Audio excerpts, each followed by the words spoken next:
Olá, pessoal, bem-vindos e bem-vindas, então, à nossa terceira videoaula do primeiro semestre de 2026, Filosofia, Cultura e Sustentabilidade, a nossa disciplina. Eu, de antemão, quero me desculpar com vocês pelo problema de emissão da fala devido ao aparelho que eu estou usando nos meus dentes e tem muito ferro aqui dentro. Então, complica um pouquinho na emissão da fala, às vezes me atrapalha um pouquinho. Vocês me desculpem, mas é isso que eu posso fazer, tá? Dou o meu melhor, com certeza. Pessoas, então,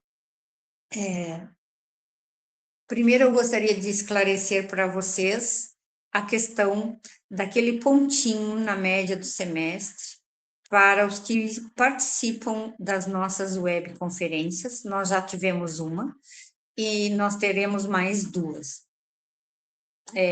Terão aquele pontinho na média os estudantes, não só apenas que se fazem conectados na sala da web, mas sim aqueles que estão conectados, que dialogam comigo, contribuem com os colegas e comigo também sobre a temática da disciplina e que respondem aquela questãozinha que eu sempre vou fazer nas 3 webs, tá? E nessa eu já fiz e tá lá no fórum para vocês responderem. Eu vi que foram poucas as participações lá no fórum, tá?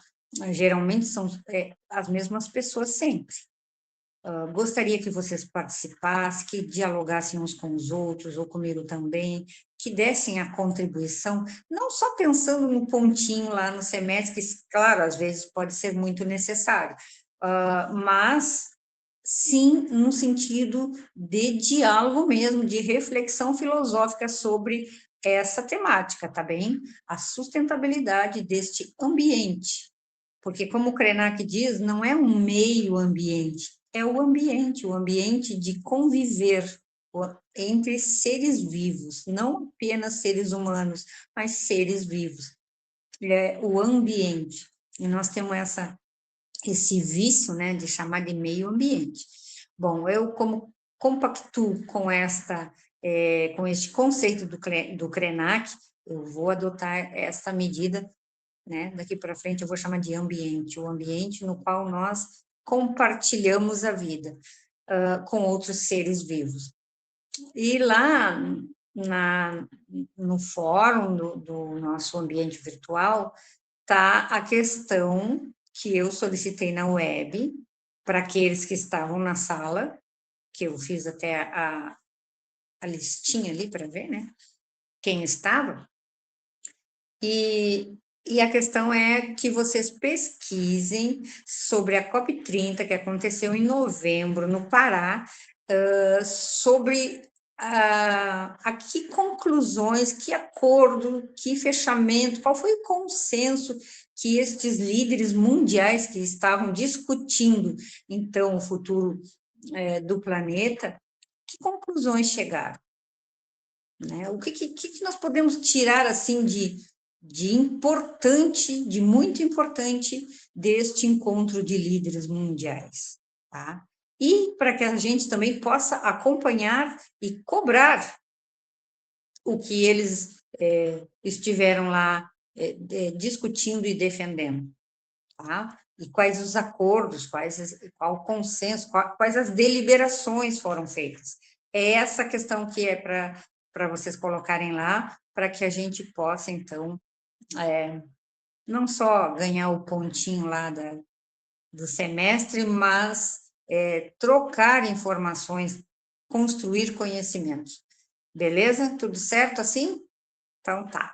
Gente, eu também já havia falado em outras videoaulas sobre a questão de que toda essa depredação do ambiente, do planeta, ela começa lá na Idade Moderna com o surgimento, né, da ciência e depois o avanço da ciência que não parou nunca mais.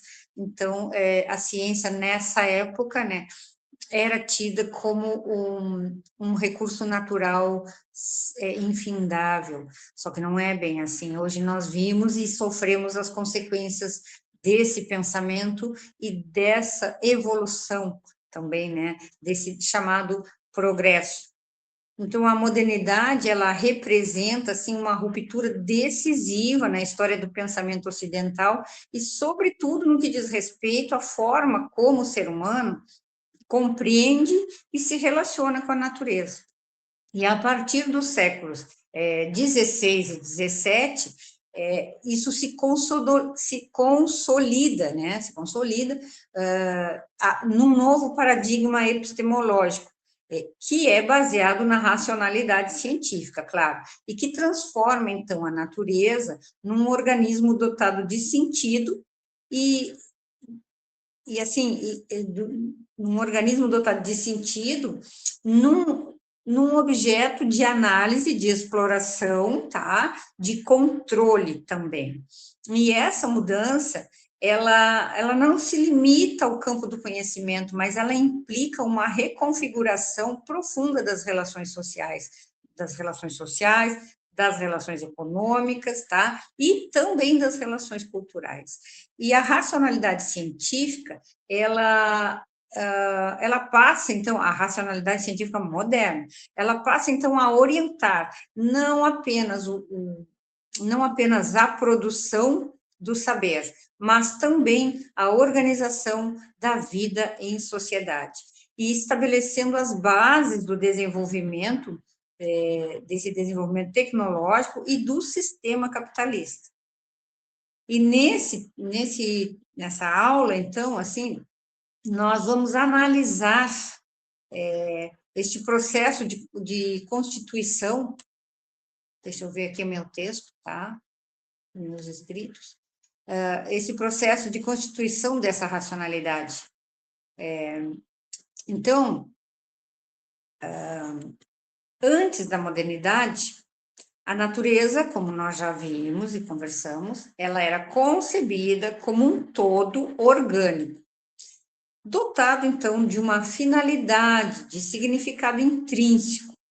Em Aristóteles, tá? A natureza, a physis, como nós já falamos na aula passada, ela é entendida como um princípio interno de movimento, no qual cada um possui um fim próprio.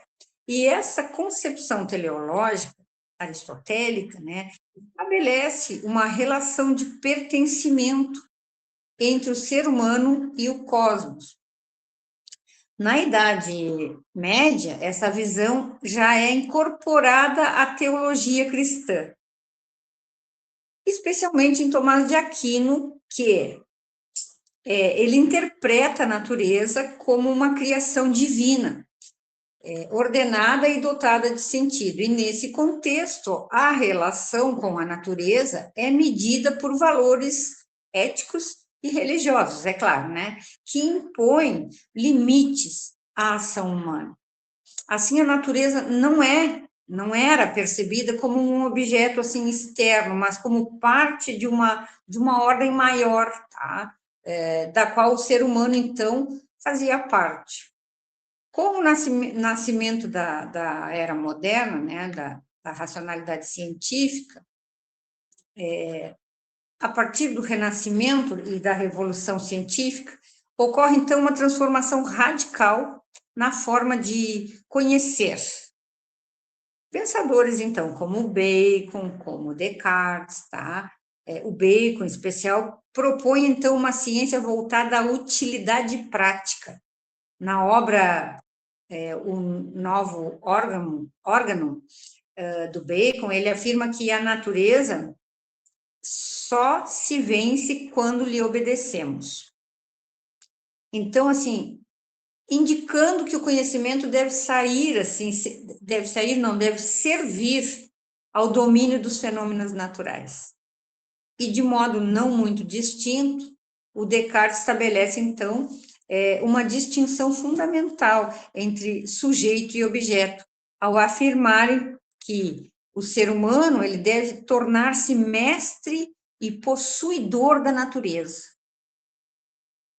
Então, Descartes ele vai inaugurar uma perspectiva dessa forma, na qual a natureza é reduzida a uma realidade externa, mensurável, manipulável. E esse processo ele é reforçado pelo desenvolvimento da matemática e da experimentação científica, que passam, então, a contribuir, né, a constituir, desculpa, os critérios de validade do conhecimento. A natureza, então, ela deixa de ser compreendida em termos qualitativos e passa a ser descrita quantitativamente, tá? Bom, então a racionalidade instrumental e a objetificação da natureza, ela se caracteriza por sua orientação instrumental. Isso significa que o conhecimento é valorizado na medida em que permite prever, tá? Controlar e transformar a realidade. Bom, nesse contexto, a natureza é reduzida a recurso, ela perde o seu valor intrínseco e passa a ser avaliada em função da sua utilidade econômica, como nós já vimos, né? E esse processo está diretamente relacionado, então, à expansão do capitalismo, que transforma elementos naturais em mercadorias. A exploração do meio ambiente alimenta o capitalismo, né? É uma ferramenta do capitalismo de poder, de desenvolvimento desenfreado, né? A gente sabe muito bem disso. Bom, então, as consequências dessa racionalidade, tá? Elas são visíveis na crise ambiental, hoje, contemporânea. O desmatamento, a poluição, as mudanças climáticas, né, a perda da biodiversidade, e com elas vem a pandemia, vem as enchentes, que nós aqui no Rio Grande do Sul estamos, né, vivenciando, infelizmente, né, mas tudo tem um sentido, tudo tem uma explicação, isso não veio de graça. Bom, e a lógica, então, a dominação da natureza, ela revela-se, assim, insustentável a longo prazo. Bom, e aí vem a crítica, então, da escola de Frankfurt, e aí vem Habermas, né? A crítica à racionalidade moderna, ela é desenvolvida de forma contundente pela escola de Frankfurt, pensadores antes de Habermas, como o Horkheimer e o Adorno, eles argumentam que o projeto iluminista, ao buscar libertar a humanidade, libertar a humanidade do mito, acabou por instaurar uma nova forma, assim, de dominação, tá?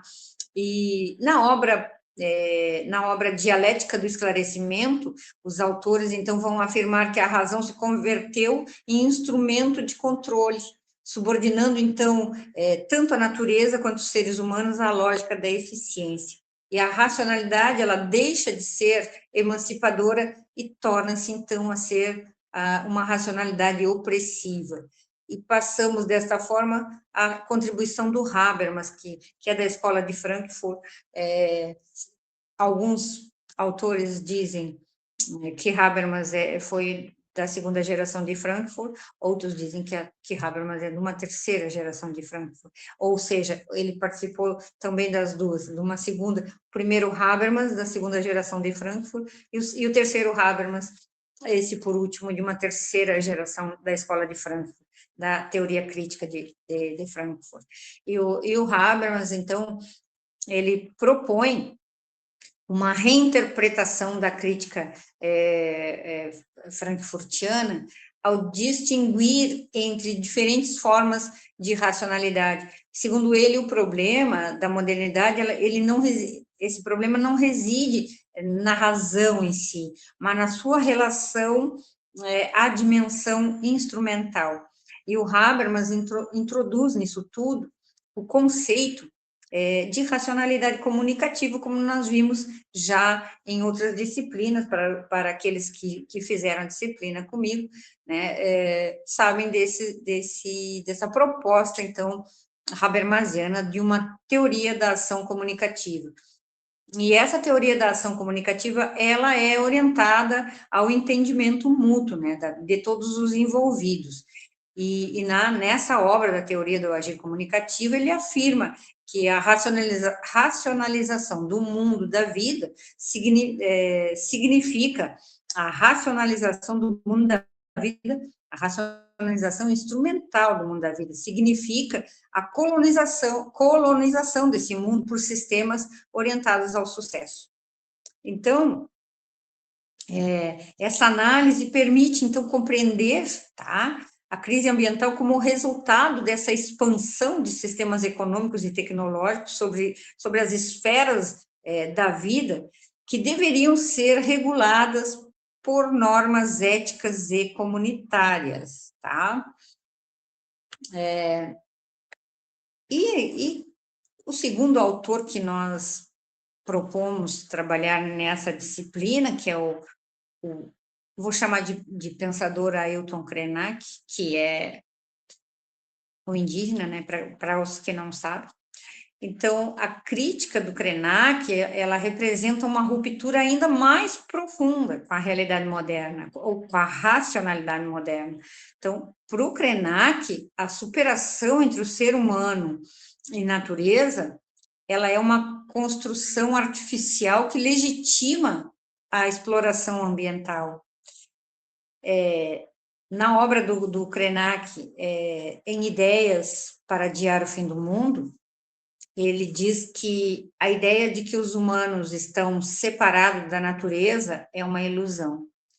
Então, essa perspectiva, ela propõe uma reconexão ontológica com o mundo natural.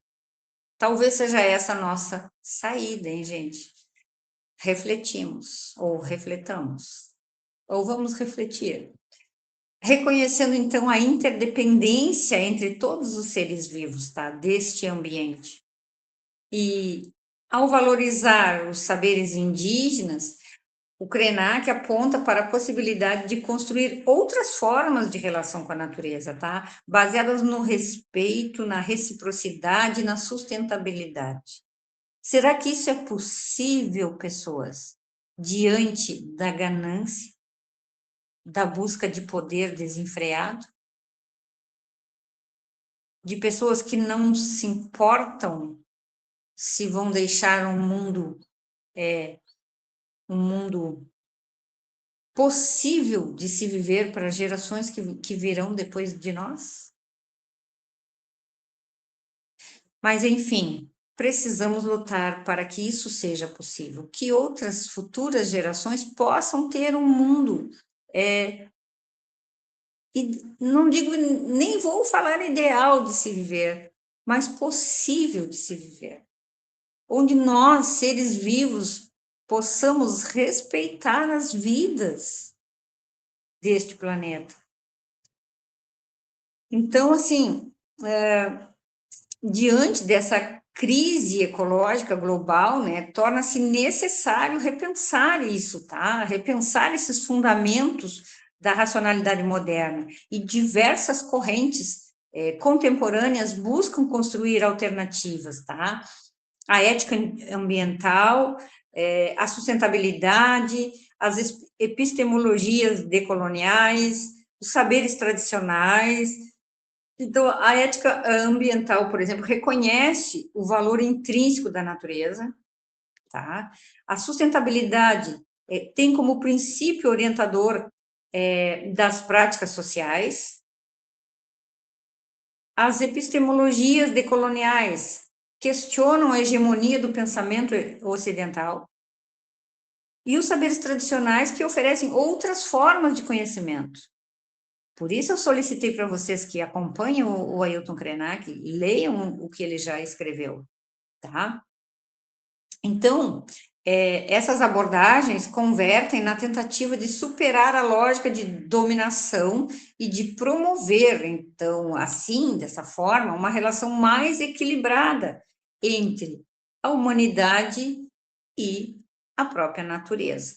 Porque o que nós precisamos entender é que nós, seres ditos humanos, né, nós seres ditos humanos, Porque quando eu paro para refletir sobre a questão das guerras e as consequências, e isso não ficou lá atrás no passado, né, histórico, não, é presente, está acontecendo. Não é aqui no nosso país, felizmente, mas está acontecendo. Então, eu não sei se esse conceito de sermos humanos, eu não sei qual é o significado mais disso. Porque a guerra que destrói as vidas, que destrói o planeta, que impede as pessoas de viverem, não pode ser ter o significado de humano que eu aprendi. Isso não é humano.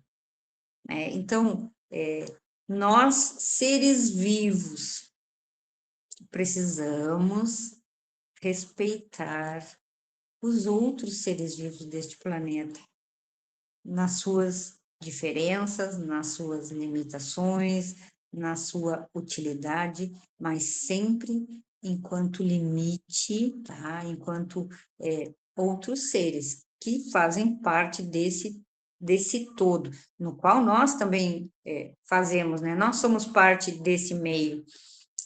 Desculpa, eu disse que eu não ia falar mais meio ambiente. Então, nós somos parte desse ambiente e nós precisamos aprender a conviver com eles, tá? Porque eles também fazem parte desse planeta. E se nós queremos adiar o fim do mundo, para parafrasear o Krenak, é preciso fazer alguma coisa. E pensar isso já é fazer alguma coisa, tá? Nós precisamos entender que se nós não fizermos nada, se nós não buscarmos alternativas, se nós não formos tentar soluções plausíveis para todos os seres vivos, nós não vamos conseguir adiar o fim do mundo. Tá bem? Até a próxima segunda-feira, tá? Para a gente conversar mais um pouquinho sobre essas questões. Ok?